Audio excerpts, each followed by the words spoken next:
Welcome to the Galen Trombley Show. You can find me on Facebook at Galen Trombley, on Instagram at Galen Trombley, and on YouTube at Galen Trombley. Spelling GaelanTrombley. Enjoy the show.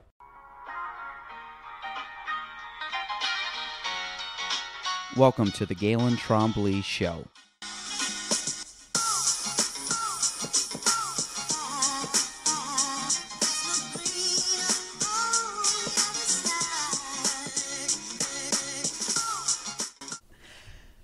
Welcome to episode 108 of the Galen Trombley Show. We have a returning guest today. A lot of you may know him from walking around town doing his thing, Mr. Adam Crosley. Hey, buddy. I'm glad to be here. And so, Adam, people that don't know you, if they haven't listened to the first podcast, just give them a real quick background on you very fast, and then we'll go right into it. Adam Crosley, branch manager of Cross Country Mortgage. Been doing mortgages for 13 years now, and like helping people, doing what we can to give back. So I was thinking this the other day. So you're 13, so you've been doing real estate 3 more years than me, like in the field. Give us a background on your start to where you are now, because you're one of the people we've been communicating now for close to a decade. Yeah. And I always tell people I still remember the paint bucket story. So kind of like, meaning like I always find it fascinating when people start, and having known you from kind of earlier beginnings in the company to where you're at now, kind of the growth and the growth you've had over the last 10 years, and kind of seeing it from kind of an up close level, because I've seen you at many different points, building this whole thing up. And business is just a wild ride, and I think you and I bounce a lot of ideas off of each other, and kind of, I think mutually try to help each other grow. Absolutely. So kind of give us a glimpse as to like where you started and how you now are different from 13 years ago. Well, we help a lot more people. I've got a team. There's a lot of automation. There's a lot of it's a business. My first year in business, I helped 27 families. This year we're going to help around 280. And it's phenomenal growth, 1,000% growth over. And you were obviously by yourself at that time. I started actually with Lake City Mortgage, which was a local brokerage here, and then bounced around to a couple of companies, and went out on my own 2014-ish. And yeah, I would say about maybe 2013, something like that. It's been a wild ride. We've been able to help a ton of people, and it's just been awesome. What do you think? And staff wise, I mean, you've grown beyond yourself to what? Probably how many people do you have within your branch? So I have 7 staff and 2 other salespeople. So I mean, you got to look at 2. I always we're at 10 total. Talking about like creating jobs and kind of as you start from a company. I think that's one of the fascinations I've had in the last couple years, which I didn't have prior. And I always say that you're always you're about 5 years ahead of me. I think I'd kind of like everything I've seen you do. I try to kind of get to that point in about 5 years, and it's been pretty spot on so far. So I'm excited now that. Well, dude, it's been awesome to watch you grow. Like the meteoric success that you've had. It's awesome. Yeah, it's kind of like putting your jumping in like feet first, kind of, or head first. I don't know what the saying is, but I find, and I use this perfect analogy for you was our skiing. Me learning how to ski was basically like, hey, we're gonna go down that mountain. We're talking about Whiteface. I'm not a very good skier. I've gotten better. He's gotten much better. But then I went with you, and you're like, we're just gonna go down that. And I'm like, oh, okay. And then knowing that is way outside my comfort zone. But I find that business is a lot like skiing for me. It's kind of, I get thrown down much faster, or I get pushed much faster than I was kind of anticipating, or maybe thinking I'm ready for, and then you just kind of figure it out on the way. And that to me is kind of how you've, I think, done a lot of stuff over the last 10 years. Yeah. Well, I think if you're doing it right, you're scared a lot. Like, yeah, like it's, people think it's easy, and and that it's fluid, but it's scary, I'll never forget hiring my first person. I was like, I hired somebody part-time, and then I was like, okay, I'm going to make sure I'm doing sales only activities when I brought them on. And I'll never forget, Charlie Linder was his name. I remember Charlie. Yeah. He was actually in my college fraternity, and like I stopped by the fraternity house, you know, and one day just like, you know, I randomly do that like before I had kids and like bring like a 30 pack or whatever, and I'd never met the guy, and he was sitting on the couch like just watching a football game or whatever, and he's like, "So how does quantitative easing affect your business?" I'm like, "How the fuck do you know how to even ask that question?" You know, you're quantitative easing, which was something that the government was doing coming out of the Great Recession. I was like, "You're a junior in college. How do you even know to ask that question?" Like, what? Yeah, you pay attention way too much. Exactly. And so anyway, I brought him on to do some kind of paperwork and do some the lower dollar an hour activities. And then he was working at Bed Bath & Beyond, and he wanted to stay up in Plattsburgh this summer. And I was like, and we had a conversation, and what my part of the understanding of the conversation was, you could come and work for me for the same amount of time that you're on right now, the same cost to me over the summer, and I'd be cool with that. He took it as the same dollar rate full time. So I was like, okay, well, we're gonna jump into this head first, and it was scary, and I'll never forget like paying. I mean, it was like, you know, I forget what minimum wage was back then, but it was like, you know, $400 or $500 a month, and it was I was shitting bricks writing those checks, you know, like it was hard, but it also allowed me to take the time to do the activities that I knew would grow my business, and then because I was able to do that, you know, I was able to grow. So. One of the, and I talked about this because we've always had people that worked here. So Debbie, I mean, you remember Debbie and Pat from long ago, and then they both retired, and Nicole came on. So Nicole does basically Debbie's role, and then I got to the point where even knowing I had Debbie, so really I always had and Nicole now, I've always had an assistant for the closing aspect. I started to get bogged down by the day-to-day stuff, and we brought on Nick. In June, and it was the same thing. Even though it was kind of like a company hire for me, it was one where, and she does some other stuff beyond what I need her to do, but that was still kind of nerve-wracking too, because it's like, do I have enough for this person? Knowing that I do, but knowing, and it's not afraid of delegating, it's just afraid of like, am I doing enough that warrants, or can I always work more? So my thing was, how do I maximize my efficiency in the day where literally I just don't waste time and I get all my stuff done instead of hiring someone? And last year I did a lot, I would say at a pretty high level of efficiency, and was still like kids go to bed, still working for 2 hours at night. And then I got to the point where things were just, I remember clients calling or texting me throughout the day, and I'd be calling them like at night on my way home and texting them like late at night when I'm like, why couldn't I have gotten back to them at 2, 3 o'clock in the afternoon? Now someone like Nick can get to them almost in real time. Or I can't get to them. I'll forward it off to her and she'll reach out if I know it's something that she could probably handle, which you're kind of the same, but that was kind of the tipping point where I need someone, because if I'm not getting the clients within, it doesn't have to be within the hour, but within a couple hours at least, it was, I just found that I wasn't providing the level of service that I wanted.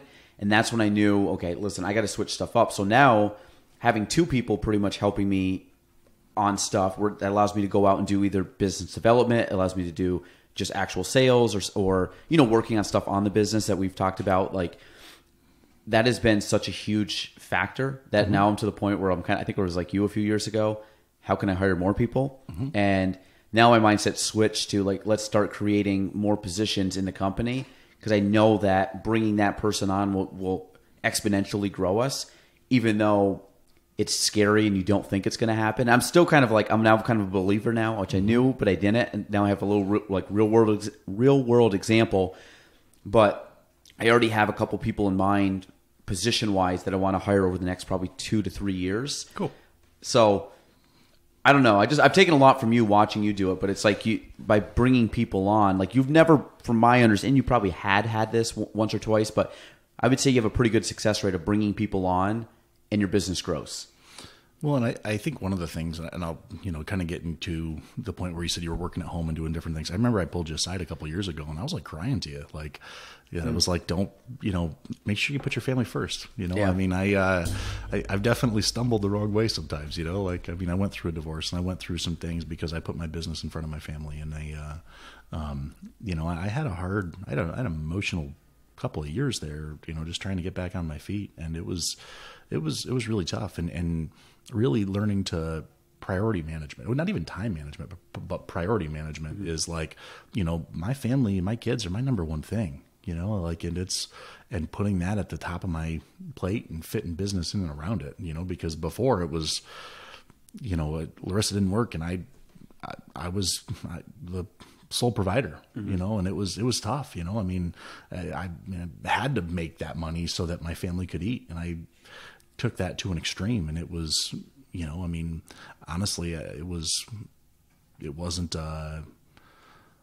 any level of humbleness about it. I was just really trying to grow for myself, you know, and I think that's kind of been the big thing is that I've realized in the last few years is making sure that no matter how fast you're growing and what you're doing, that you're doing it for the right reason, that you're giving back at a super high level, whether it's to your employees, whether it's to the community, whether it's to do that. And I think that you just got to be, no matter where the growth is, you have to have the right intentions in mind, and no matter what happens in business, it's always going to be okay. And I honestly think that the more you help more people, you know, if you help enough people get what they want, whether that's homes, jobs, donating things in the community, whatever it is, you're going to get everything you want and more. Yeah, the law of reciprocity. Mm-hmm. I remember this. Remember that conversation pretty vividly, and with you. And I think the thing that I've always looked at was the reason I went into real estate with, like, you know, was it 20? Yeah. Originally, I went into real estate for a couple things. One, I was going to be able to have better hours working and not work serving ice cream, and I was going to make more money and have better hours. I mean, Creebies is great, though. It was great. It actually was back in high school, but by the time I got to college, I'm like, I'm out of here. No, I like, want to own the place, right? Yeah. If I'm not owning the place, I'm out. So so basically left, and then I also had in my head, like, because I went in for teaching. I went in undecided. I was going to do teaching or real estate, which, again, as an 18-year-old, my mom was a teacher. My dad did real estate. So I had no really firsthand account of any other business. So it was like, I don't know. I'm going to, like, kind of like a lot of 18-year-olds, you just kind of, I don't know what to do next. So I'm just going to go, well, my mom and dad do something. So I guess I've seen what they do. So I have a little bit more knowledge and understanding of it. And not that I had a lot of understanding of real estate, but the only thing I really got from my dad from real estate wise at that point in time, because as an 18-year-old, you're not paying attention to your parents' work. Not at all. The only thing that I really took away from it was that he was very available to us for sports, for games, for trips, for travel. You know, if I had a school function, he was there. Like, I was one of those kids that he was, and my mom did a very good job with it too. They were just at everything. And that was really cool as a kid to just know your mom and dad were there, even to the point where, you know, you'd go to sporting events and, like, kids would ride home with your parents because their parents couldn't go, but your parents were there. So I always looked at that. And again, as a 20-year-old, I remember having this thought. I was like, if I do real estate, I can pretty much set my schedule for when I have kids. Now, I didn't have kids for, at that time, 8 years later. Yeah. But it was the idea that I was thinking that long term. So my thought was with business was was when I got married and started to increase my expenses, you know, Gina was working at that time. And I remember the time when Gina wanted to go stop what she was doing and focus more on massage. Mm-hmm. So here you go from her at least having insurance and this was before I was on my own insurance. So this was like, you know, when I hit 26, things got real.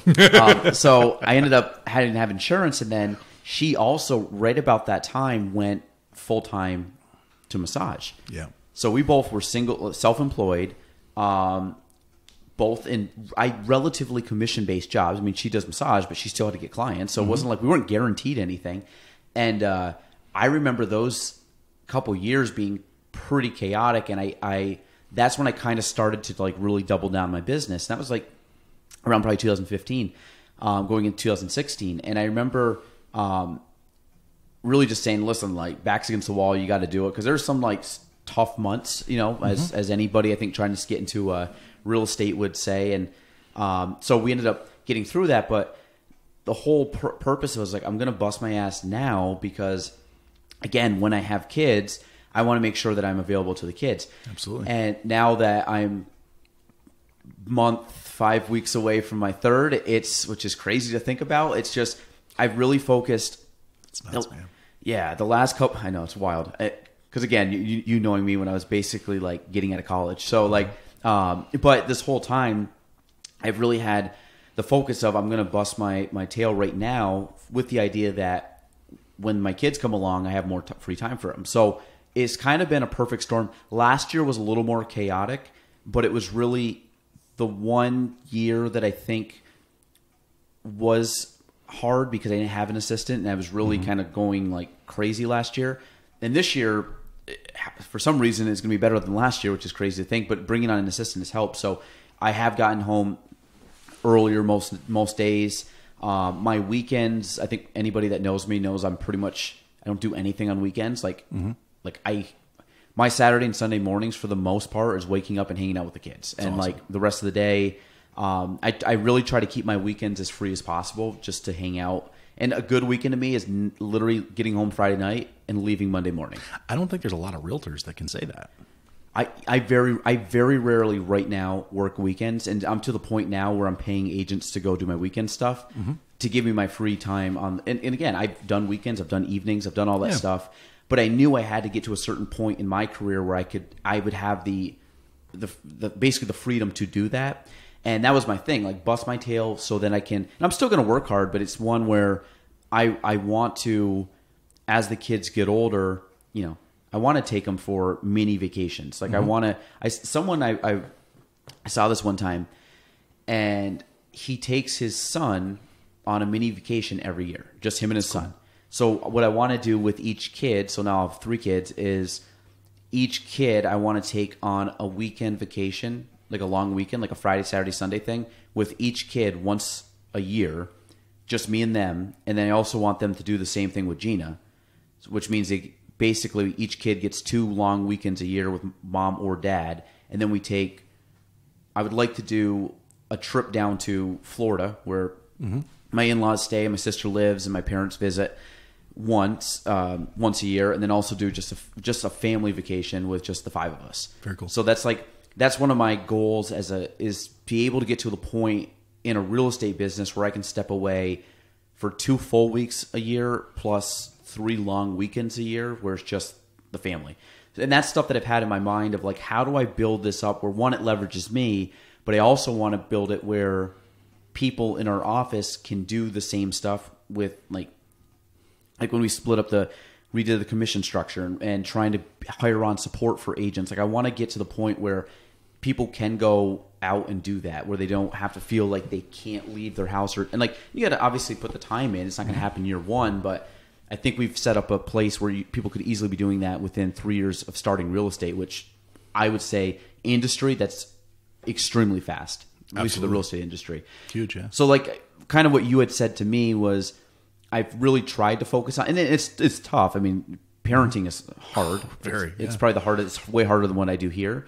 Like this always seems like fun. Like parenting is like the work. That's when I'm like, oh my God, these kids are really testing me. I love them, but they're like, man, they're like very rarely do I get. If you weren't my kid, I'd murder you, right? Like, I'm not very like I like kids.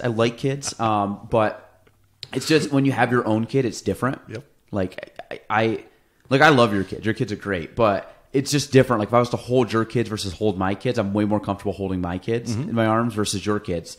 Now, also partly because Benji's way smarter than me. Oh, come on. And that's, I mean, when in certain aspects he's smarter, but that's all right. But yeah, no, I mean that's something that I've tried to focus on and hopefully can keep growing on that as I get more seasoned. But I think it's important, especially too as the kids get older, just more fun to hang out with. Like every day they just It's true. I mean, Benji's 7; he'll be 8 in the spring. That's like wild. It is nuts.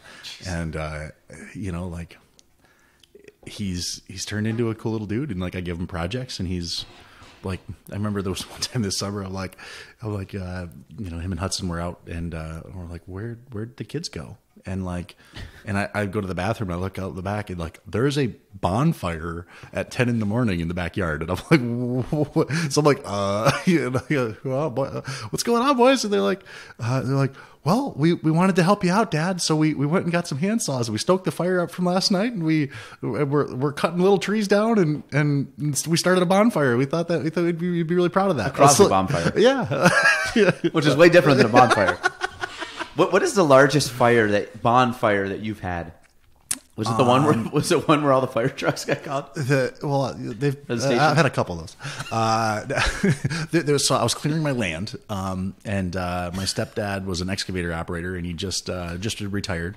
So I rented a 50,000-pound machine from Taylor, and I just spent it one winter and just went berserk and like cleared like 5 acres. And he had this 50,000-pound excavator, and he stacked it all, and it was this was probably 3 years ago. It was the year Levi was born. We were, and I was up there, my brother came up, and I burnt one fire, and it was fine. And then the next fire was fine. And these were decent sized fires. They were probably 15 by 15 tall. I mean, they were not little things, but we started at like 10 in the morning, and that one burned, and the next one burned. And then the third one was burning, and everything was going fine. And Jake had to leave. This is probably, 3 in the afternoon, whatever. And then Larissa left. She took the boys home, and so I'm just up at camp by myself, and I'm just gonna I've got like my little 30-horse tractor, and there's no running water up there. We have a couple gallons of water, and but it's all dirt because it was just all scraped down, and this ember jumped from that fire pit to the really big fire pit that Art built, because it was just those tons of trees there. It was probably 20 feet wide by 70 feet long, 15 feet tall. It was just this big lot. I was going to wait till like a wet day, and just kind of start at one end and let it burn through. Well, this ember jumped 30 feet or whatever to that fire pit, and it was it landed right in the middle. And I see this little smoke come from there, and I've got like an Nalgene of water, and I try to get up on it to see what's going on. And as I'm going on there, I just see that there's this I can just like inside this pile of trees, I can just hear cedar starting to crackle, and I dump all this of my Nalgene's on it to try and get to put it out, and I couldn't. And I'm like, I'm up here by myself. I got to call the fire department. I was a fire commissioner at the time, and I'm like, if it jumped 30 feet from here, it's only 30 more feet to the woods. So I was like, it probably would have been fine, but I called the fire department and just, I'd rather be safe than sorry in an instance like that. So when you called the fire department, it wasn't actually like a full fire at that point? No, well, it was by the time they got there. Yeah. So they just do kind of a controlled burn. They just get surrounded. No, they put it out. They did. Okay, but it had spread a lot, and the embers were, because it was pretty dry. It was jumping, and there was all these little spot fires that were starting all over the place. And you know me, I got lots of little hand tools and hose and rakes and things, and thankfully I had enough because they didn't have enough on the trucks, and we were able to kind of keep it contained and put it out. But it was a little wild, Did you ever see the gender reveal guy? I think it was like Texas or something. Oh, the California wildfires. Was it California? Yeah. That was last year. Yeah. Yeah, and he tried to shoot. What was it? He did something with fire, and he tried to do whatever it was, a gender reveal, and he I think did he shoot a fire arrow? It was something. It was something dumb. He did it. He missed the target, and it hit the brush in the back, and I think it burned 8 million acres or something crazy. And I think the guy's on the hook or maybe he's on the hook for $8 million. It's something insane because he just burnt all this land, and it was from a gender reveal thing. And I think he was a border patrol guy that did it. I was wow. So I don't know how the whole thing transpired, but I just remember some guy doing that. So on a gender reveal. So I'm you probably should stay away from fires and lawn and.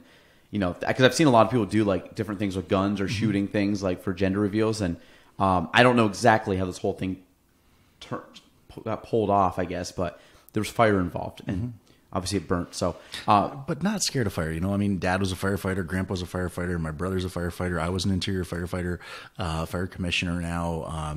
You know, like I've been around fires, big fires my whole life. You know, like if you're not stoking your bonfire with a tractor, it's a little campfire, you know, like, but you know, like it's, you know, but I know how to do that. I feel comfortable in doing that, but I also, because I've got so much time, you know, in that, I also knew when it got away from me. And, you know, one of the things I've actually done since then, this is like my cool little redneck thing that I've done, is I built a fire skid for my truck. So I took a 6x4 hardwood pallet, a 275 gallon ag tank, a 2-inch Honda trash pump. So I've got a pond on my property, but like if somebody's going over, like I can hard suck out of a pond or water, and continuously flow. I can blow that 275 gallons in 8 minutes. I've got 800 feet of 2-inch hose, and it's all right there. I keep it empty, and it's on my pallet forks from my tractor. I can pick it up, put it in the back of the truck, load it up, and if somebody's having a big bonfire, give me a call, and I can come over and like have our own little fire department there on the ready. Really? Yep. Jeez. Where did your love of like building come from?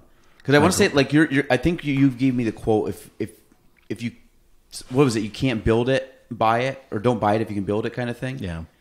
So where did that like mindset come from? Because I would love to do that, but I'm just not that person. Well, I mean, my dad was in construction, and you know, like my grandparents had, I think, 21 grandkids, 22 grandkids, or something like that. Family of 5, they all had lots of kids. You know, like it was, and they couldn't buy presents for all of them. So I mean, when I was a kid, every year I loved going to Christmas at Grammy and Grandpa's, because like all the cousins got a present that Grammy and Grandpa made for us. So like one year was a stool, one year it was like a toy box, like one year, you know, like it was all these different things, but you know, wooden trucks doing all these different things. But it was really neat to see at a very young age that you can take raw wood and turn it into something useful. And, you know, and just, I don't know, I just always loved that. I've made toys for my kids, and I've really just enjoyed that. I think it's been fun, but I've learned a lot of just in raw construction. Like to this day, I haven't lived in a finished house. Like it's everything I've ever lived in has been under construction, and like, you know, we're remodeling some part of the house at some point, you know, like it's just how I grew up.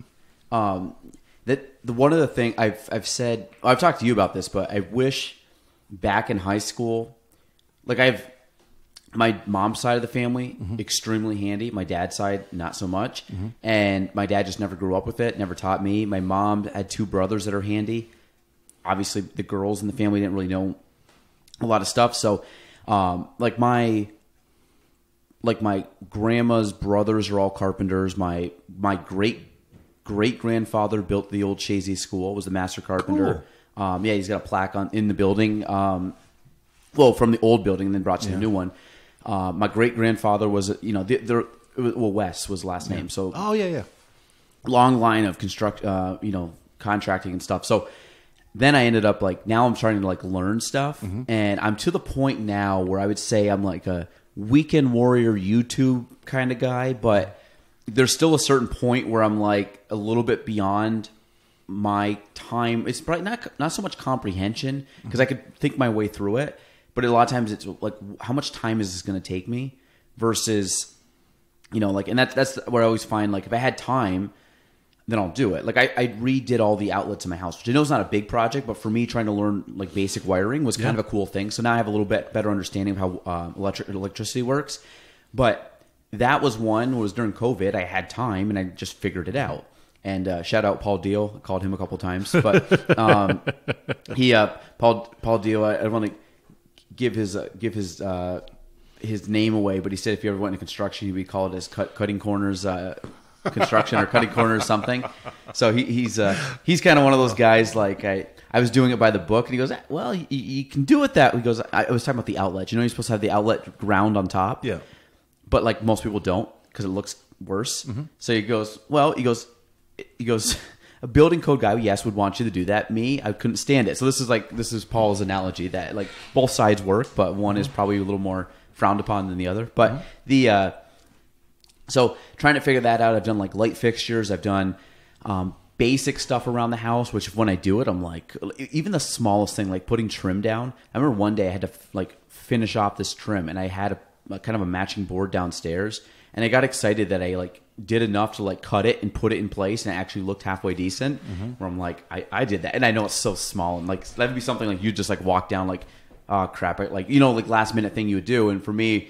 It was quick, but like those little things I'm slowly getting better at. Like I still want to try to put down flooring. I've never put down flooring, which I think it's pretty easy. I just put some down a few months ago, dude. I still haven't put the trim up. Like, you want to come up help me with put the trim? Yeah, like that's the stuff I would love to do because I understand how it all works, but it's just the idea of like really cutting it down and getting the angles right and trying to make sure like spacing is correct. And I've seen floor being installed, so I kind of understand it. And again, YouTube, I watch stuff, but I don't have a super good knowledge of everything. And like yesterday, there's some electrical work that was being done in her house that I had to hire out. There's no way I'm doing that. Just one time. And then two, it's just, could I have hacked my way around and figured it out? Probably, but I felt way more comfortable having an electrician come and do it. So eventually I'll get to that point. I've started to accumulate tools. There you go. I know. Just call me Tim. Yeah. So, we want to get these things for the kids. We don't eat at our house. Like I would say, we don't sit down to eat at our house. Like we have an island, kind of an island offshoot kind of thing, but there's only 2 spots for seats, and it's kind of a weird design how it was made. Both kids go there with their high chairs. Me and Gina stand up the whole time and eat. So like literally, we don't sit down to eat. So we want to get these 2 seats for the kids. Because now they're getting to the point where they're trying to stand up all the time. And the one we were going to buy was all wood. And I'm like, I could probably just easily build that because it's very simple. It's like, it's almost like a raised stool.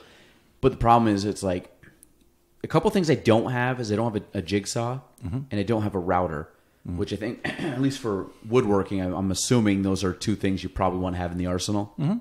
So I probably got to try to pick some of those up because I'd like to make. I won't have time to make it this year, but it's stuff like that I want to make. Because I remember doing it in school. You took a bandsaw or something, you could cut stuff out, or a jigsaw. Jigsaw is more if you want to cut into something, right? Bandsaw is more if you want to go. I mean, like you can use a jigsaw for a lot of different things, but a jigsaw is like a portable scroll saw. Like you can make tighter turns, tighter corners. You can make fancier. Is a scroll saw the same as a bandsaw? Are they different? No, a bandsaw. Well, a bandsaw is got a thicker blade. Okay. A bandsaw is more for straight cuts. A scroll saw has a thinner blade. So the idea is that the wood can turn around the blade. And a jigsaw, you think about it like you turn the saw around the wood. So like if you got a big piece of wood, you use a jigsaw. If you got a small piece of wood, you can use a scroll saw. Okay. It does the same exact thing. They both have a really tiny, thin, fine blade that has that cuts, but you can do more intricate work with either one of those tools. Jigsaw, I use more on like construction sites, like let's say you're like cutting out, like a corner for a window. Well, you can cut only so far without overcutting with a circular saw. You can get that last little bit with a jigsaw or something like that. But. Yeah, so those are probably the 2, and then a router. I'll send Benji over; he'll show you. I know that's exactly like a router's what gets you this edge right here, right? Yes, yeah, so that's the one more for finished work. So that's correct.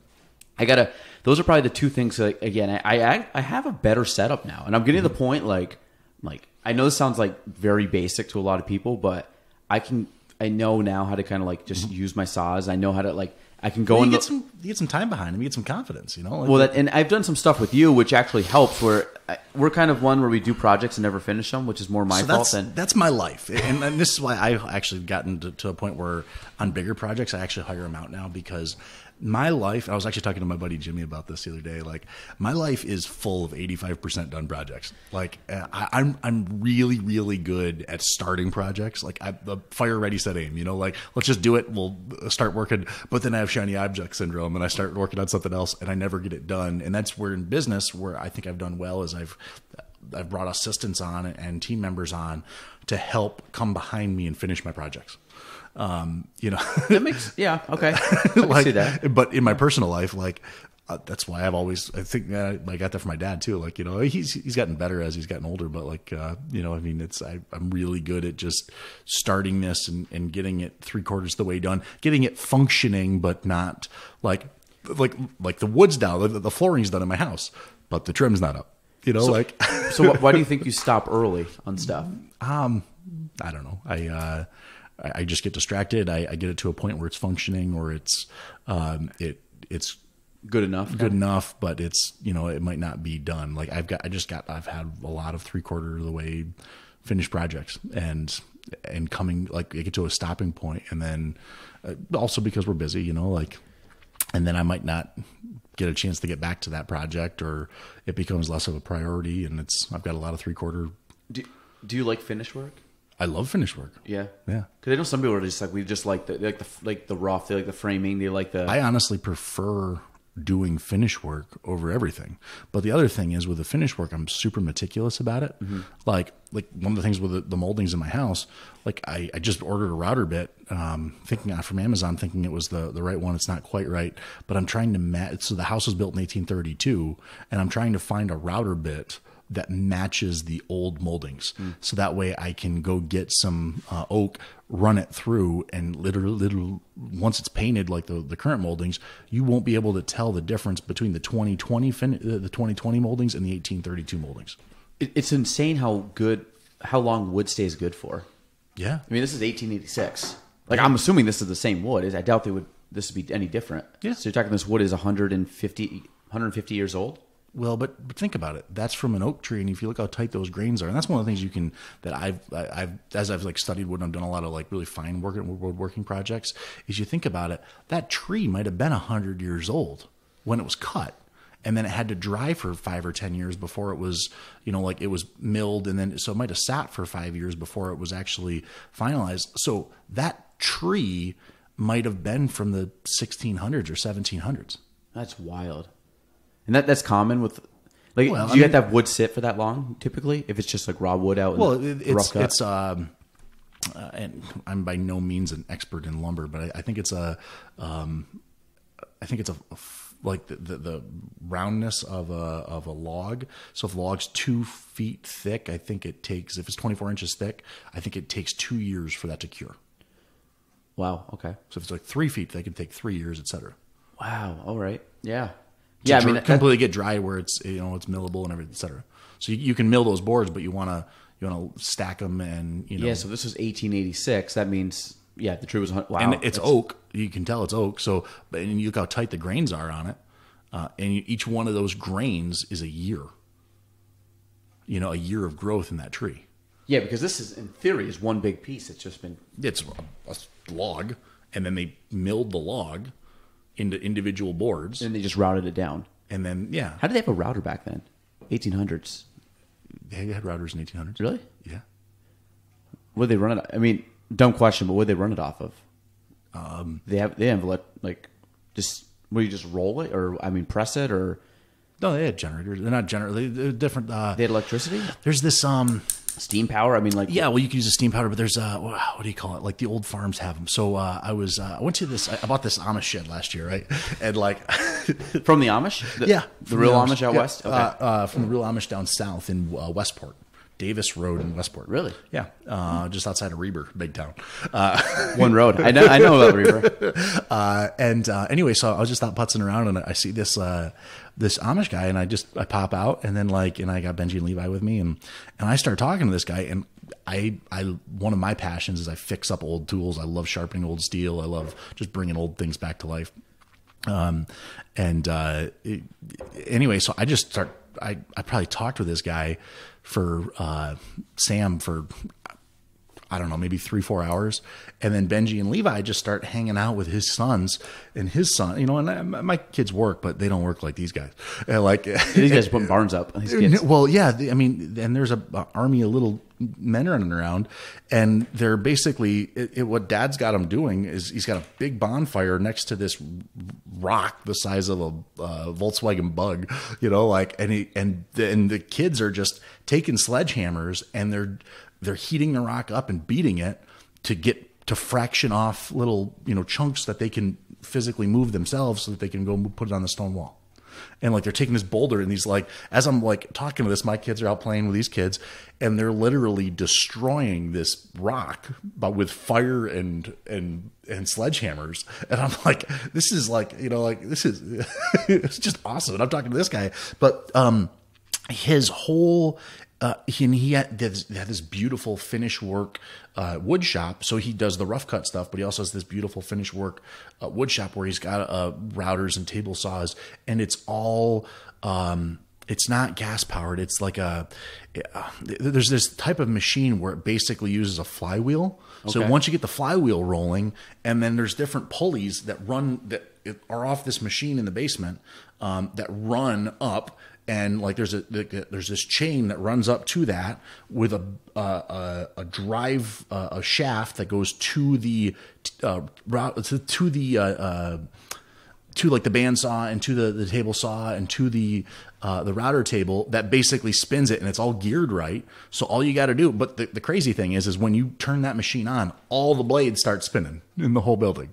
But it's man, I forget what the machine's called, but they go for big money. That is wild. Yeah, and that would get this look. They could go and do all that. Well, you'd mill the boards, and then you'd let them dry, and then you just run them through the router table. And those are actually a couple different bits. So like there's a cove bit, so that's what's giving it that round shape in the middle. This one right here. Yeah. So that was probably run through. So there's one bit that's on this far edge, then the other side over here. Keep going right there. Yep. And then that cove center piece in the middle, and then another bit, and then the other one that goes down to the end. So that was probably run through the router table 5 times. So they just keep adjusting it and just keep sliding it through. Just change the bit. Wow. And it eats away at the wood, and it gives it that nice milled finished look. It's just wild. Like one of the things, like if you've ever, my girlfriend laughs at me a lot because I like we'll be watching different shows and like whatever it is, but sometimes they're in these old Victorian houses where these scenes are, and I just keep commenting about the moldings.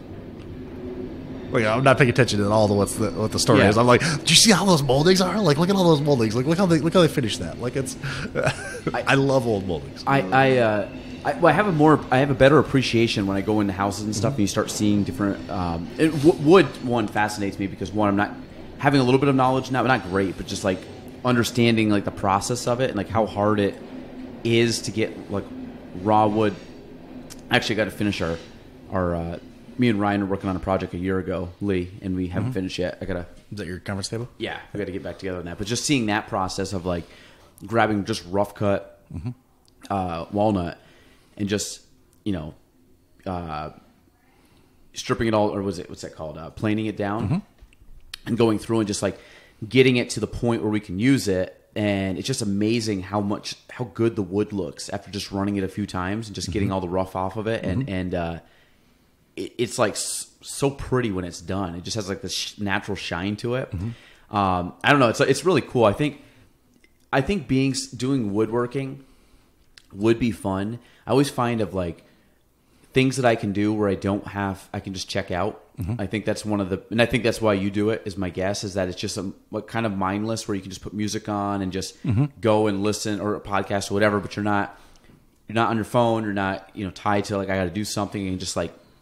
I got all day just to do this. And it's almost like seeing something to completion, kind of like seeing like, here's a pile of dirt and it's got to be moved there, but you can see it happening over time, which, I think a lot of times in our business, we see stuff, but we don't. Like, it's kind of like we're doing stuff, but it's getting there, but there's nothing he can't physically see stuff. It's kind of very choppy. So there's something about, like, even like putting this table together, it's like, okay, pull it out of the box, and then now I have it. It's all cleaned up and it looks good. Yeah. And there's something about just that where there's satisfaction to me in that little regard, and yard work or absolutely even just mowing your lawn. Like, I know it sounds crazy, but just sitting down, checking out from the world basically, and just doing that task. Because there's a lot of like, I'm very at peace doing that stuff. So I find woodworking, I think, would be a fun hobby to do when I'm older. There's definitely a lot of satisfaction from like, working hard all day and then like turning around and seeing something finalized. And you're absolutely right. In our business, it's, we're helping people, and we're helping people achieve their dream. But it's not like we look back at the end of the day and like we argued with underwriters on different conditions and got these things and, we're able to make this, whatever, like we're doing our job. But at the end of the day, we don't see any different. And it's, there's not that emotional, there's nothing you can touch. And that's one of the things that I love about like old tools. Like I just picked up, and it's something I'm instilling in my kids too, like I got them all like their own little hand tools, but like they left them outside. So like, I'm like, okay, now you guys got to sand them down and refinish them, cause like wood is, especially like hand tools, like each grain of a wood is like a straw. And like, you see how old wood gets like gray, it just needs oil. It needs to drink. So like, and it's really cool to take old wood, and like some of the handles that I've been working on for, 8 or 10 years now, and I've sanded them down and I've oiled them every year. And like, they're beautiful. Like, and they're so smooth to like work with. And I love doing yard work now because I love the tools that I'm doing the yard work with. Well, what about steel? Can you do the same? And you can sharpen old steel. And honestly, the old stuff, like, anything, 50s and earlier, if you can get your hand on like a old 50s shovel or even like rakes, hose, things like that, like the steel is thicker. It's more durable. Like it'll hold an edge better. Like today's Indian steel is junk, like. Well, how do you clean, like, can you get steel down to almost to the point where it looks brand new? Well, it's not when it starts like rusting and chipping away. And yeah. I mean, vinegar is a great way to do that. There's a lot of different products, rust remover, etc. But like, I mean, I've taken old. There's this one product. I don't know how to bend an axe handle, and one of the things I got started on was axes because I was clearing this land up at camp and I was broke at the time. So like, I started using axes and hand saws to like cut trees down, and that's kind of what started my passion for it. But so one of my goals, it would be to build a timber frame cabin or a timber frame building and hand hew all the logs myself. It's really not that hard. So you take a log and you just chip away at it, and then you hit it, and it just comes straight. And then you take this broad axe. Well, I found this broad axe. A garage sale find, and it was completely rusted. Left it in a bucket of vinegar for a week, and like pulled it out, took a little metal brush to it, and it was like it was brand new. Really? The edge was dull as hell, but spent some time filing it, and you're good to go. That's great. What's the process take normally when you get an old tool until the point where you're like, this looks how I want it? Depends on the tool, depends on its stage. I mean, it could be like a week, could it be a couple months, could it be? You could do it in a night, depending. I mean, if it's not super rusty, but like, you got to get that rust off it, but within a week. Yeah. I mean, it all depends on what time you got to do it. Like it can take days to get the rust off. There's other ways to do it, like with a grinder, to do that. But I think you take away a lot of the patina when you do it that way, and a lot of because you're basically removing a layer of the metal. But yeah. And then sometimes you hang a new handle on it. You do different things. Like, one of the gifts I'm giving to Benji this year is I found an old, I got him in Scouts, and I found a vintage Boy Scout axe, a little hatchet, but the handle's broken. So I ordered him a new handle, and I'm going to teach him how to hang his own hatchet. Hang his own hatchet? Yeah. So I'm gonna basically give him. I'm gonna give him a broken hatchet for Christmas, and I'm gonna give him a brand new handle, and I'm gonna show him how to put the new handle on that hatchet, and. But the other thing that I really want to teach my boys is how to take care of things, and like, because I think we live in a throwaway world. We live in a throwaway generation. And I think with that, like, I want to instill in them that like, there's certain things, like if you take care of something, you have this different, you look at it differently. I don't know. I think sometimes less is more, right? And if you can have less things that you absolutely love in your world, you'll cherish them more. No, I think that's cool. I think the one thing that I've noticed from your boys is like the work ethic of a young kid, and that's something that I think you and I were both brought up pretty similar in that respect. Like I have no issue with working, like down to whatever. I've always just been like, you know, even if it's just yard work, it's like I don't mind doing it. It just has to get done. So like just move here to here and just do what you got to do. But I think that's something that, like when I think about my kids, there's a couple things I want. Like one is like you have to earn what you want. Like you can't you're not just gonna be given what you want in anything. And I think that's a harsh reality for a lot of early 20-year-olds. I think when they go into the real world and they got to actually do something. And I want to try to avoid that. Where I want them just to know, like, hey, if you want it, you can get anything you want. You just have to like put your mind to it and work for it. And it might not be a week or a day. It might be a couple years. And then also just teach them to treat people the way you want to be treated. So I just always look at, if you can just be a good person and have a good, like, work hard for stuff, then you're pretty good. Like, and those are kind of the two things that really jump out at me is I want them to have those characteristics. I think they go the farthest, where you can be nice to people and then you can also work hard. And I think by having those two, just a lot of good comes from both. And parenting's, I think from a parenting perspective, I want to have I kind of grew up with like the coaching aspect. Like when I was coaching kids, I did this too. Like, I'm your friend. I'll hang out with you. We can be on. I never like the coach player aspect where like I'm coach. You got to be intimidated by me. You can't talk to me. And I didn't like that because like I don't think that strategy works for some people. But I don't want you to be scared of me to do what I want you to do. So I want you to respect me and feel like I'm not scared to let him down. I feel bad that I let him down.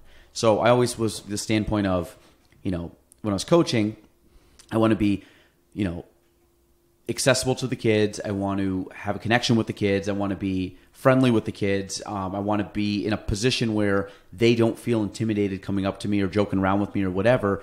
But then if they do something or they're out of line and I snap at them, then most of the time they were just like, oh, okay, sorry. Like because then it was almost like a disappointment factor of like, he never gets mad only when there's something and usually they know they did something bad.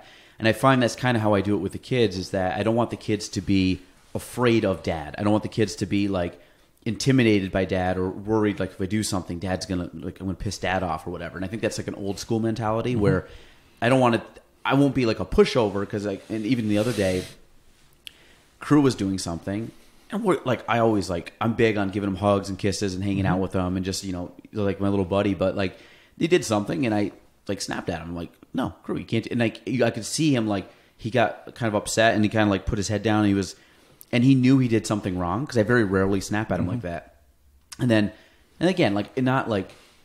Then I went and I kind of, after I did it, a couple seconds later, I went up to him and was like, hey, buddy, I just, like, and kind of talked to him, like, I just don't want you to do this because, and like, so he kind of understands, I'm not like, don't hate me. I don't hate you. I'm just like, you did something that I told you not to do. And kind of using as a teachable moment where he realizes, like, there's boundaries. Like, I have to kind of follow the rules, but then I also want him to know, like, kind of like, hey, you messed up a little bit. Of course, we're talking to a 2-year-old here. You messed up a little bit, but let's put it behind us and we'll just don't do it again. All right, we're good. And so I want to have that relationship with the kids where they know when we're upset. And me and Gina are kind of the same. We're pretty laid back, but then we still have that mentality of like, we're gonna call you out. We're not just gonna let you get away with murder. And you can cry because we're not gonna give you something. Like that's fine. You can.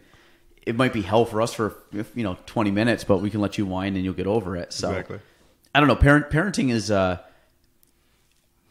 man. There's no rule book to parenting. I always the people that read the blogs and the books and I'm like, I remember going when Gina gave birth that I had no clue. I was completely oblivious. I did zero research on how to have a kid, and I was just like, you know what, I'm just gonna have a kid and figure it out. Like we've been doing it for hundreds and hundreds of years. People figure out how to raise a kid. Thousands of years. Yeah, whatever. However long people have been around.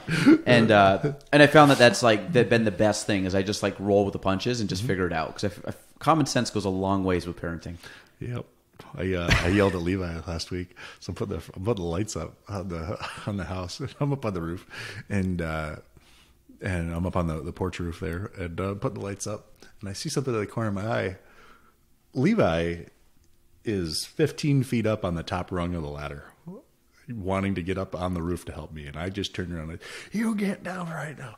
And I think I scared him so much. I was scared that he was going to fall off the ladder. Yeah. And like, he saw this look of panic. Cause I mean, like I just snapped like that, you know, cause I'm scared for my kid. Right. Yeah. Like, you know, yeah, you're high up, buddy. like I'm scared for you because you've put yourself in a place where I'm at right now. I can't physically help you if something were to happen and you would get very hurt. And I'm glad that you want to help, but it's not safe. Right. And then so I yell at him and he's about what, 4 now? He'll be 4 in February. Yeah. You know, but that's 4 times he would you know, I mean, he's 3.5 feet tall. He's 15 feet up on a ladder. You know, long way down. It's a long way down. It's a long way down for you and I. Yeah, exactly. It scares me getting up there. Jeez. You know, I got a little more mass too, but anyway, I get down and I'm like, and he gets off the ladder and he's upset because I yelled at him and I'm like, bud, that's not safe. Like, I know you want to help, and I'm glad that you want to help, and I'm super excited you want to help. But you put yourself in a place where you could get really hurt. Was he okay, though? Oh, he's fine. Yeah, he's fine. Which is crazy, because he just went back down the ladder. Yeah, went right back down the ladder himself. But, he just, I'm sitting up on the ladder on this roof, and I'm freaked, man. I was just, in that moment, I was so scared, you know, because, I was going to say, it's been very... One is it's going to happen with Oakland, not Crew. Oh, yeah. Crew's a little more more cautious. Mm-hmm. Oakland is just go, and we're starting to find she's not at 2 yet, but 18 months is when they say terrible twos. I think it's really 18 months, mm-hmm.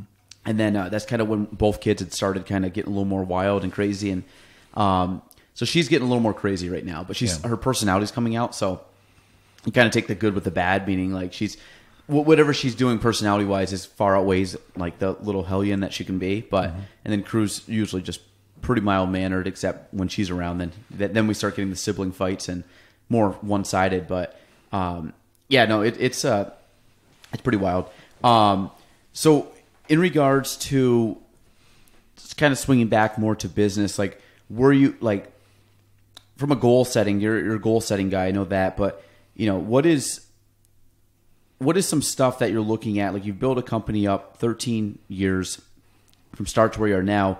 Obviously, you're not one of those people that's complacent and being I'm good. I'm going to kind of just kind of hang out and just kind of ride off into the sunset. And then, you know, do you have I know we've talked about stuff and you don't have to go super in detail, but is there things that you're focused on over the next few years as to here's some company goals, here's some visions that we think we can pull off with the people that we have now? Because again, you have a lot of fighter power now within just the office. Yeah, I mean, truthfully, it's been very hard, and I've honestly been a little scared because it's I recently just achieved to me, if you could help 30 families in 1 month, you were that's a career goal for me. Yeah, and we've done that 4 or 5 months this year. That's wild. And it's been, and I haven't worked more than 40 hours a week once this year. And so my time is good. So I know the business is running super smooth. So I've really kind of been squandering, and I've kind of always been very pointed to your point. And I've really been struggling the last few months to figure out what is the next step. And I mean, and it's also been more difficult for me because I'm a connector. I love to connect to the people, and the way the world is today, it's been very difficult to do that. So I've actually, the last 6 months has been really hard personally on me because I'm trying to figure out where am I going to go professionally. And I've got a couple of points. I really like coaching. Mm-hmm. I really, like I told you earlier, I really like helping other people. What my plan is going forward is to run my business here. I really don't think I can grow much more here. Yeah. We're about a 35% market share, 37% market share, which is amazing. You know, I want to, but I think I can probably do that. My business is automated and I can probably input about 20 hours a week on it. Part of me was thinking of well, could I do it and take every other week off? But that's not Yeah. It's not me. Like I grew up like, Yeah. you need to be the first one in the office, last one out. Like you need to go work your tail off. Like that's what, that's what a man does. Like that was what I grew up with, I mean, I can't do that. So, I'm going to dedicate a day next year. Every Friday I've got blocked off completely, just to training. I'm going to learn and implement every day. Like one of the things that I've struggled with. I mean, I think I've been a very good implementer of things, but like I'm literally going to devote a day to like, there's a couple certifications that I've really wanted to get. So I'm going to be doing that. I'm going to spend a whole day to coaching, and basically I'm going to devote 2 days to my business here in Plattsburgh. I'm going to spend a day recruiting other people into cross-country mortgage across the country. I'm going to spend a day coaching people. Whether that is local business people. There's a couple people that I'm coaching right now, helping them grow their business. There's a couple people that are loan officers in the country that I'm helping right now. And I'm just going to spend a day recruiting, a day coaching, and a day learning and implementing is kind of my goal for next year. Yeah, I like that. Where's that going to bring me? Kind of, I've been... Well, we won't get into that. But I've been, I don't know. I really don't know what exactly is going to be like. Normally I've got a good 5 or 10 year plan mapped out, and I don't have one right now. I think my thing that I would really like to do in the next 5 years, if I was to just kind of throw a dart at something, is I want to try and bring 50 people into cross-country mortgage loan officers and help them grow their business. The average loan officer in the country is closing 3 to 4 transactions a month, helping 3 to 4 families a month. And if I can get them from helping 3 to 4 families a month to 8 to 10 families a month, that's going to change their world. They're going to be able to give back at a super high level.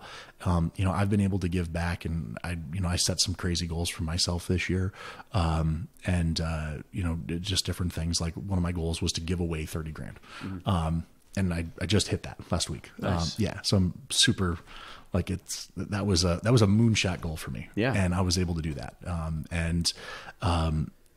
But one of the things that I've realized from some of the people that I follow, and some of the things that are like, I can only do so much, but if I could go teach 50 people how to triple their business and teach them how to give and teach them how to be humble, well, maybe those 50 people could each give away $10,000 too. Well, that would be $500,000 that I could directly help other people do and teach them how to give. Yeah. I think that's, and it's probably going to be more than I'll ever be able to do. And the giving side of it has been something that's really been the last 2 years has been really just awesome to me. And it's really helped me, but yeah, I think that's always something that I'm slowly coming into that, because that's something that you always hear like successful people talk about. And it's funny because when I first started in real estate, or my professional working career, it was like, I got to take care of myself, not to be selfish, but to survive. I got to take care of myself. And that was always, and I've always done donations and stuff. I've little small things, but you kind of give what you can. And, and that's why I hate asking for donations, because some people just, not that they don't want to, a lot of people just financially can't do it, even though they would love to. So as I've, gotten more and more, as I've grown more and more, things start to kind of jump out a little bit more of what I find that I want to give money to. And then also being in a position to give more money. And it's funny because the giving part of it has really jumped to the forefront of what I want to accomplish in my career, which is, it's funny because you think a few years back, I was just listen, more selfishly, because it was more survival mode. And now I'm to the point where I can see what's happening. I'm you know what? I can get into a position where I can, my long-term goal, now this is a 50, 60 year, what am I, I'll be almost 31. So probably 50. I was thinking into my 80s and 90s, because I always say modern medicine, I'm going to probably we're all going to live way past 100. And knowing myself, I can't stop doing something. My mind, I got to do something. So my ultimate goal is to accumulate as much wealth as possible to dump it back into the North Country. And just because I don't really look at, like, I don't want to move anywhere else. I don't want to go anywhere else. I want to try to just invest back in our community. Absolutely. As much as I can. So that is the long-term goal, which is a 50+ year goal. But like right now I'm trying to learn myself. I'm trying to make connections with people. I'm trying to connect with like-minded people to hopefully we all can do this going forward. And I think that's why you and I connect so well. But that is, from the giving standpoint, that is a brand new thing that I've really taken on. And then also starting the golf tournament was another kind of smaller thing of that, which I think that's just going to take off and go crazy. That's super cool. And it's a lot of fun. If you play, we may get you in next year. Okay. Because I don't know. I was in a league this year. I played every Monday. Really? Yeah. So maybe you want. I was the worst person in the league, but I played every Monday.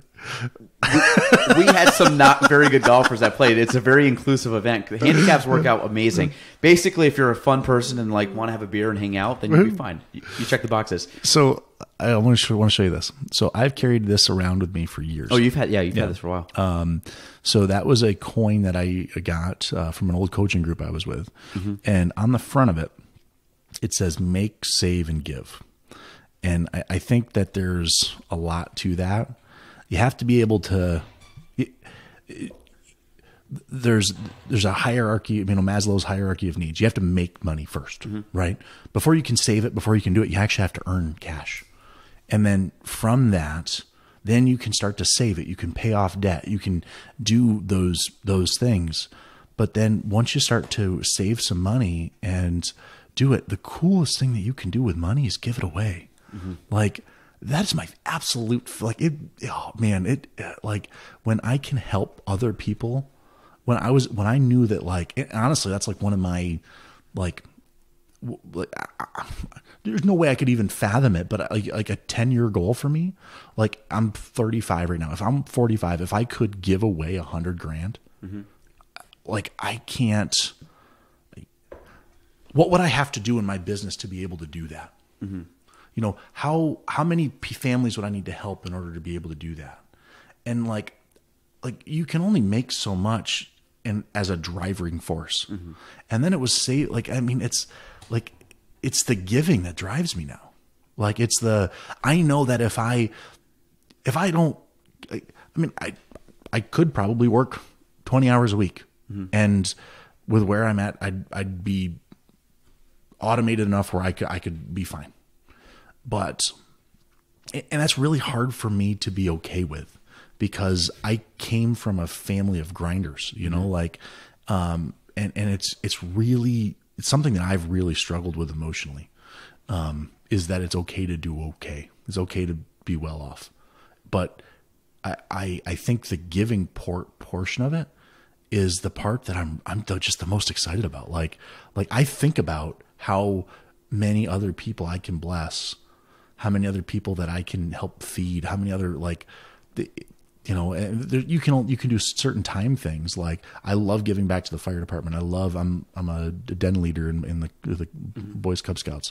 I love helping other people, implement, learn those different things. But I think the giving is really it strokes a different tune in your heart, No, I agree. So that's when I talk about like leveraging myself. I want to leverage myself in the company so I don't have to spend 60 hours in the company a week. But I'm like you. I'm not going to I'm not going to just go down the 20 hours and just hang out. And I think that's what some people think, is you get to a business point where you're just like, you're done and you hang out. Like, I don't want to retire at 40, 45 years old. I look at it as like, I want to go into the next step, and I want to build something that basically builds a step to the next step and then to the next step. In each step, I know it's going to get directed away from business and into more of like charity or organization. Like, I'm not on any boards right now. That's planned. I don't want to be on any boards because of time, because I want time for here and I want time for my family. So like that stuff to me takes away one of the two. But I know once I can leverage this, it's going to now allow me to go out, and also gives me time to learn stuff right now. So when I go and I go onto boards that I'm passionate about, that I can give 100% and make a difference. I always I can go to a board meeting. I'm going to go in, check the box I was there, and leave. I'm not going to make an impact on it, because same thing with donating time and stuff for certain charities. Like I would love to. I just don't have the time to do it. I will donate to it, and I wish I could give more time, but everybody's at different places and stuff. And same thing, like I wouldn't have been able to pull off this golf tournament, which I know was like, I mean, in 2 years we've raised $7,000 for the JCO and United Way, which, and the thing I'm most passionate about is charities that have to do with people locally in the area, and also now having kids, like children's charities. Just like I'm a sucker for children's charities. Like if it's going to help kids, especially kids that are not that fortunate, like that's what this tournament's for, and that's why that's the money's all. It was jokingly for the kids, but it literally is we're donating and raising money for kids. But I was able to do that from being leveraged in the office. That it allowed me to step out a couple hours a week to work on this because it, it didn't just happen. There was a few hours devoted behind the scenes each week to make it happen, and taking that aspect of leverage I'm very excited. I think things are going to shift for me in about 5 years, where I'm going to be able to step out, kind of like you're doing, and fill my hours up with next leveling up of what I can do, because I have the groundwork laid, or I'm laying the building a building and I'm laying the bricks right now for the foundation, and then I can go and then I kind of find like my first 10 years of my career was like finding the land and like pouring the foundation, and then I find like my next 10 years is going to be starting to like frame out the house, and kind of put it in a house analogy, and then like 10 years from now, I might start to put in like the electric and plumbing, and then eventually my later career, it's like doing the finishing work and the home decor and making it, like I find that that's like an analogy for if my life is building a house. Like right now, my first few years was like finding the lot, and then which I kind of use as my first 5 years in business. My last 5 years has been laying a foundation, and then I really think the next 5 to 10 years is going to be framing out the house and like actually building the infrastructure and then adding to it with other stuff. So I'm excited because it's, as with anything else, there's really no end goal. It's like I have an end goal, but my end goal is to pump as much time, energy, finances, resources back into our community and do as much as I can in 50 to 60 years. And that's that's it. There's no like metric. It's not like I'm ever going to be like, you know what, we're good. I'm not going to do any more. I've done as much as I can give. And like my thing is like I just want to do it till I physically can't do it anymore, because I just think that's like a cool. I got to work towards something. Like I'm like, if I didn't do that, I'd go and dig a ditch just to see that I was doing something. Like I can't just sit there. Like I have to always have something to do. Wired the same way. Man. Yeah, and like I can't sit down and just like. We watched, this was a couple weeks ago, Hamilton. You've heard of Hamilton, the play? Yeah. I haven't seen it. Okay, so it's on Disney Plus. So we're sitting there one night, and we're like, let's watch Hamilton. Everybody says it's good. And this was like, I don't know, a Friday, Saturday night. We started at probably like 9 o'clock. Kids went to bed, started it. And it's a pretty long, it's about almost 3 hours long total. By the middle of the second act, I was already on my phone looking up stuff on my phone about whatever. I don't know, stuff rambling through my head, and I was looking up and it was playing in the back. I didn't pay attention almost the entire time. I was like listening to music, but I'm like, I can't follow this. I'm like, I'm just mentally checked out already, and we're only in the second scene. By the time I got to intermission, needless to say, we have not finished the movie. We got to intermission, and I basically watched I was like focused on a scene and a half. And I completely and this is supposed to be like one of the best Broadway shows ever. I'm like, I'm out. I can't even pay attention long enough to get through a first act of a play, because I just like, my mind's running with a million things, and I'm like researching stuff and I'm looking up stuff that I'm just different. Like Does that bother you? I love it. Does what bother me? That you can't focus. I can focus on certain things. I focus on things I want to focus on. Fair. But I don't focus on me. Perfect example. I was watching yesterday stuff on marketing. I focused on that for like 20 minutes, like watching it. I like watching it and taking notes. No issue doing that. Have me relax and watch Hamilton. I'm like, okay, I get it. It's like, I don't know. It's about Alexander Hamilton. They rap. I'm like, I'm done. I just lost focus with it. And it doesn't bother me that I'm all over the place, but if it's something that I want to do productively, I will focus on it. Yeah. But Hamilton, I think it's cool. I like history. I thought it was like kind of, there's some catchy songs, but But that's just an example of like I can't even like everybody raves about that show, and like I couldn't even make it through the second scene of that show before I was just checked out. Wow. Gina didn't even watch the second act. Like we got to like an intermission. There's like a 1 minute intermission part, and just out. So shit. I don't know, but we good there? Yeah, I think it's good. We covered a lot today. Man. Covered some. We actually hammered out a lot in about not that long of a time. Yeah, we kind of went all over the place. It was good, dude. I just have to say I've known you for probably about a decade now, and you hold a special place in my heart. Like it's thanks, buddy. I mean, I remember the first night we connected, it was like just getting red wine drunk in my backyard because you were, like because your dad lived like behind my first house. Also one of the worst hangovers I've ever had. Same. And I mean, you've been there through a lot of pivotal points in my life.